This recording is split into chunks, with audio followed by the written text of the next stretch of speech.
I think discipline is about being honest to yourself.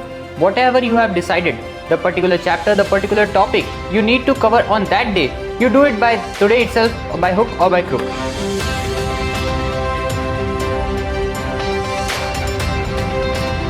Hello friends, my name is Rohan Shukla. I am studying in Ahmedabad Ambawadi branch and I was pursuing a 2-year program for JEE Mains and Advance. I basically figured out about Akash myself when I was considering my options for JEE, and that's when I realized that the material and the opportunities provided by Akash were one of their kind, and therefore it was the best option. I joined Akash back in year 2022 in my class 10th. I joined it because I received several positive feedbacks about their coaching, about their material, as well as due to the well-known reputation of Akash in the education field.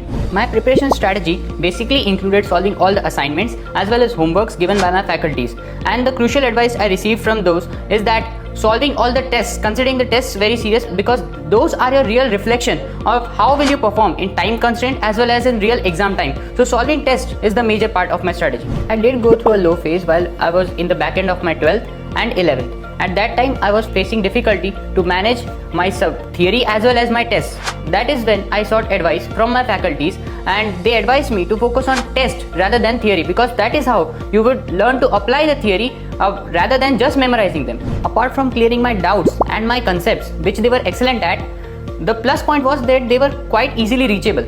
I did not have to think twice before sending my doubt and got it clear within hours. So that is what helped me most. My last month strategy before the exams was to focus on tests rather than the theory. And we gave many tests. Akash conducted many tests, including the final test series, the AITS, and many more. My faculties were ready at their feet to help me in any topic I was weak in, and the timely completion of 12th syllabus also helped because I was able to cover weak areas of class 11. I think discipline is about being honest to yourself. Whatever you have decided, the particular chapter, the particular topic you need to cover on that day, you do it by today itself, by hook or by crook. So that is what I tried to follow and achieved it most of the times. Now, discipline is also about sticking to your study patterns strictly, not deviating from it.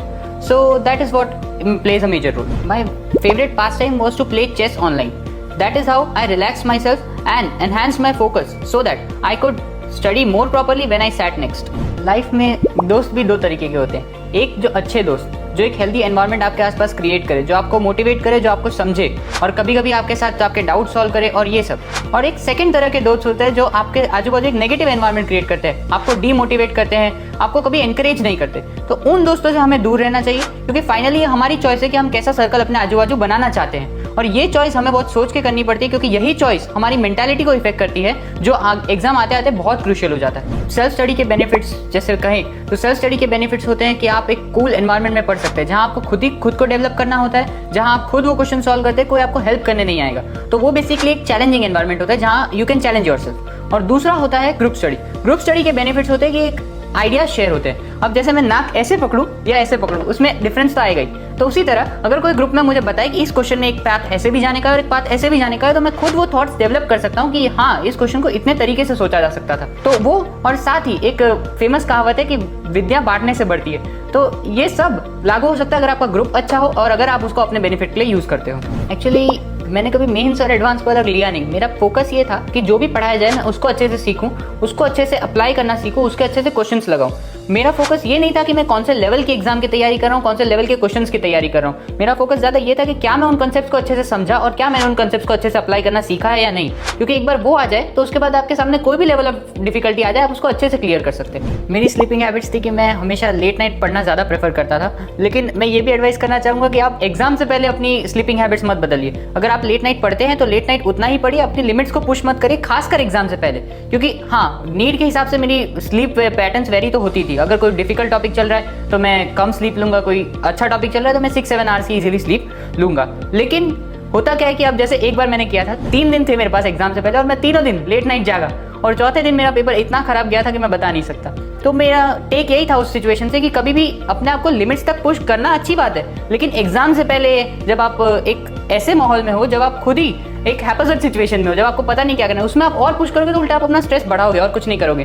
तो exam लिखने का एक और ये होता है कि अपनी मेंटालिटी आप पॉजिटिव रखिए. आप ये रखिए कि हाँ ठीक है, जो भी आएगा फेस करेंगे, कामली फेस करेंगे, पैनिक नहीं होना है उस सिचुएशन में. मेरा तो स्ट्रेस से टेक ये था कि आप स्ट्रेस पे ज़्यादा फोकस मत करिए. स्ट्रेस को आप इस तरह फोकस मत करिए कि आप उसको और कॉम्प्लिकेट कर दें. क्योंकि जनरली क्या होता है, जब कोई आदमी स्ट्रेस में होता है तो वो जनरली ये करता है कि वो और उसको पजल हो जाता है खुद ही और वो सिचुएशन को और कॉम्प्लिकेट करता है। तो वो आप करना अवॉइड करें। अगर आपको कोई सोल्यूशन खुद नहीं मिल रहा है तो आप अपने टीचर्स से बात करिए, अपने फैमिली मेंबर्स से बात करिए, अपने फ्रेंड्स से बात करिए। और अगर फिर भी सोल्यूशन नहीं मिल रहा है तो मैं एडवाइस करूंगा कि कुछ देर उस स्ट्रेस से दूर हो जाइए, अपने आप को फ्रेशन अप कीजिए, जो भी आपकी हॉबीज है, जो भी आपकी एक्टिविटीज है वो करिए और फिर उस पर आप रिटर्न करिए। क्योंकि जैसे मैंने पहले ही कहा कि ये सॉल्यूशन नहीं है कि आप एक हैपजन मैनर में, एक पजल्ड मैनर में कोई पेपर लिखे। आपको मेंटली स्ट्रेस फ्री होना बहुत जरूरी है किसी भी पेपर के लिए। हमें 11th में जैसे प्रोवाइड किया गया था achiever, success achiever and success magnet, वो दोनों बुक्स बहुत अच्छी थी क्योंकि वो एडवांस और मेंस के लिए अलग अलग लेवल ऑफ क्वेश्चंस हमें देती थी। हमें वो फेमिलियर कराती थी किस टाइप के क्वेश्चंस हमें मिलेंगे, क्योंकि 11th में हम नए थे, हमें पता नहीं था कि हम कैसे टाइप के क्वेश्चंस फेस करेंगे। और दूसरी है उनकी मॉड्यूल में कोई कंसेप्ट ऐसा नहीं है कि जो अनटच रह गया और कोई टॉपिक ऐसा नहीं है जिसके क्वेश्चन ना बने हो। तो हर PYQ की वो लिस्ट जो स्टेप 2 और स्टेप 3 में दी गई है वो, और प्लस जो थियरी दी गई है, वो दोनों एक्चुअली एक बहुत अच्छा मटेरियल है आपको किसी भी एग्जाम के लिए प्रिपेयर करने के लिए। क्योंकि ऐसा नहीं कि सिर्फ आप JEE के प्रिपेयर करें तो आप सिर्फ स्टेप 2 सॉल्व करेंगे, ऐसा कुछ। वो आपको जनरली एक तैयार करता है कि आप उस कॉन्सेप्ट को कैसे अप्लाई करेंगे in future life also. Final test series ने एक्चुअली बहुत मेजर रोल प्ले किया। कोई भी आप एग्जाम देंगे तो ये नहीं होगा आप जो पढ़ के गए वही आएगा। वो आपको सिखाता है कि आप कौन से टॉपिक्स पढ़ के गए, उसमें आप किस में वीक हो, किस में स्ट्रांग हो, किस में आप मॉडरेट हो। और एक दूसरी चीज जो हेल्प करती है वो है आकाश का शेड्यूल टेस्ट का। हर FTS के बीच में कोई एग्जाम आती है और कुछ गैप होता है। वो कुछ गैप बहुत नेसेसरी है क्योंकि आप अपनी मिस्टेक्स को एनालाइज करेंगे, आप अपने टॉपिक्स को स्ट्रांग करेंगे और नेक्स्ट टेस्ट में आप उससे भी ज्यादा रेडी होकर बैठेंगे। तो मेरी एडवाइस तो यही रहेगी कि कोई भी टेस्ट हो, आपको कितना भी आता हो, आप वो टेस्ट अटेम्प्ट तो पक्का करें, क्योंकि उससे आपको पता चलेगा कि where do you stand actually. क्योंकि थियरी, मैंने देखा है सभी लोगों को जो सिर्फ थियरी पढ़ते थे, एग्जाम नहीं देते थे, लेकिन that is a bad habit. JEE is indeed a very difficult exam, but my inspiration, I had first decided that I would take the science stream because that's the area that interested me the most. Now, in class 10th, I realized that maths is my favorite subject and therefore engineering. And the second reason was that I belong to an engineering family where both of my parents are engineers, so I was already encouraged to take the engineering field. My advice for JEE aspirants would be to follow all the advices and the guidances given by their faculties. They are the most experienced and they have guided hundreds of like you to your goals. Now, secondly, I would like to say, don't hesitate to clear your doubts. Don't hesitate to ask them. Don't even leave a single question unsolved. Keep a proper bonding, proper respect and proper friendliness with your faculties because that is how they will be able to understand you much better and clear your concepts much better. Last में तो मैं बस एक big thank you बोलना चाहूँगा अपने parents को, अपने फ्रेंड्स को और खासकर मेरे फैकल्टीज़ को। मुझे अभी भी याद है मेरी एक प्रॉब्लम थी सिली मिस्टेक्स। मैं किसी भी पेपर में वर्थ 25 मार्क्स की सिली मिस्टेक्स करके आ सकता था। तो वो प्रॉब्लम मेरे फैकल्टीज़ ने मुझे इंप्रूव करने में बहुत हेल्प की है। उन्होंने मुझे आइडेंटिफाई करवाया कि मैं कहाँ लैग कर रहा हूँ, क्यों मेरी सिली मिस्टेक्स हो रही है, थोड़ी मेरी एब्सेंट माइंडेडनेस एग्जाम में।